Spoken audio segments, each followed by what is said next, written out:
dua organisasi Islam besar di Indonesia, Nahdlatul Ulama atau NU dan Muhammadiyah, memiliki cara yang berbeda dalam menjalankan agama.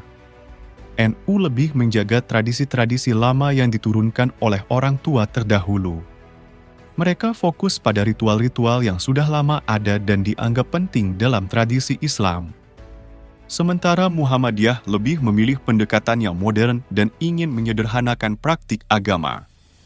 Mereka cenderung menjauhkan diri dari praktik-praktik yang dianggap baru atau tidak sesuai dengan ajaran dasar Islam yang dikenal dengan bid'ah, dan lebih mengutamakan penafsiran yang rasional dan berbasis ilmiah. Perbedaan ini tercermin dalam penetapan awal bulan Ramadan dan Hari Raya Idul Fitri. NU menggunakan metode Ruqyatul Hilal atau pengamatan hilal secara fisik yang melibatkan pengamatan bulan secara langsung untuk menentukan awal bulan Hijriyah. Sebaliknya, Muhammadiyah lebih mengandalkan hisab wujudul hilal atau perhitungan astronomis yang lebih canggih dengan tidak memerlukan pengamatan fisik langsung, melainkan menggunakan data astronomi untuk menentukan kapan hilal mungkin muncul. Sebuah insiden kontroversial muncul ketika Andi Pangeran Hasanuddin, seorang kader NU dan pegawai Badan Riset dan Inovasi Nasional atau BRIN, terlibat dalam kasus ancaman pembunuhan terhadap warga Muhammadiyah yang tidak sejalan dengan pandangan keagamaannya. Kasus ini menunjukkan betapa tajamnya perselisihan yang dapat terjadi akibat perbedaan pandangan keagamaan bahkan di antara sesama umat Islam. Di luar ranah ritual dan teologi, kedua organisasi ini justru menunjukkan kesepahaman dalam konteks ekonomi, terutama dalam hal kebijakan pemerintah terkait pengelolaan tambang.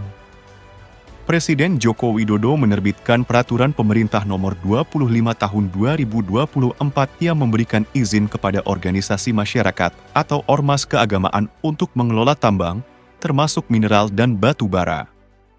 Kebijakan ini menuai reaksi beragam, di mana NU menyambutnya dengan gembira sebagai kesempatan untuk mendukung dakwah ekonomi mereka, sedangkan di internal Muhammadiyah terjadi perdebatan sengit. Meskipun awalnya ada penolakan dari beberapa badan otonom, seperti Majelis Hukum dan Hak Asasi Manusia dan Lembaga Hikmah dan Kebijakan Publik, Muhammadiyah akhirnya memutuskan untuk menerima izin tersebut.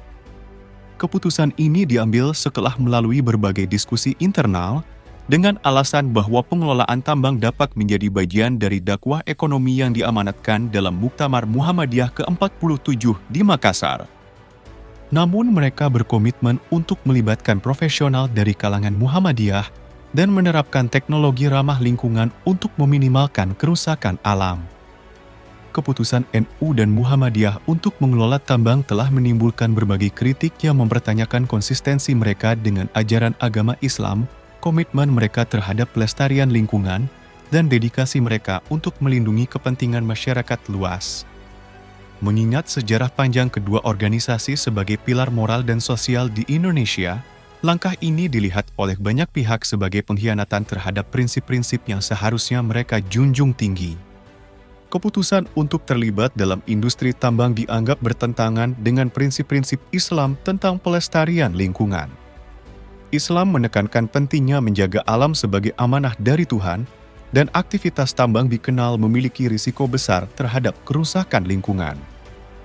Penggalian sumber daya alam yang berlebihan dapat menyebabkan deforestasi, polusi air, dan tanah, serta hilangnya biodiversitas. Kritik ini diperparah oleh fakta bahwa aktivitas pertambangan seringkali tidak memiliki rencana yang jelas untuk rehabilitasi lahan pasca eksploitasi yang berisiko meninggalkan kerusakan permanen pada ekosistem.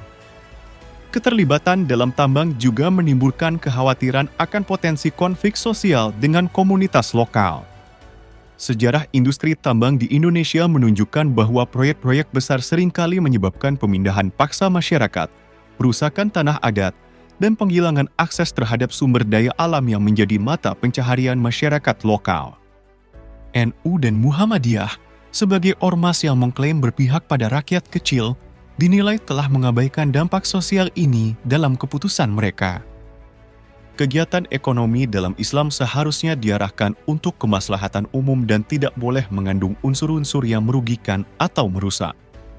Industri tambang yang dikuasai oleh mekanisme pasar dan seringkali berorientasi pada keuntungan jangka pendek dianggap tidak sejalan dengan konsep ekonomi Islam yang menekankan keadilan, kesejahteraan, dan keberlanjutan. Mengambil keuntungan dari sumber daya alam dengan cara yang berpotensi merusak dianggap sebagai bentuk eksploitasi yang bertentangan dengan etika Islam. Ketika menghadapi pilihan seperti pengelolaan tambang, yang bisa menguntungkan namun juga kontroversial, kedua ormas ini seharusnya memprioritaskan persoalan-persoalan yang lebih relevan dan mendesak bagi umat Islam. NU dan Muhammadiyah seharusnya memfokuskan upaya mereka pada pendidikan keagamaan yang inklusif dan mencerahkan. Pendidikan ini tidak hanya terbatas pada pemahaman teologis, tetapi juga menyentuh aspek sosial, ekonomi, dan lingkungan. Daripada mengelola tambang yang kontroversial, NU dan Muhammadiyah harus lebih fokus pada pemberdayaan ekonomi umat melalui pengembangan kewirausahaan, koperasi, dan sektor usaha mikro, kecil, dan menengah. Kesejahteraan sosial, termasuk layanan kesehatan, adalah aspek penting yang memerlukan perhatian lebih.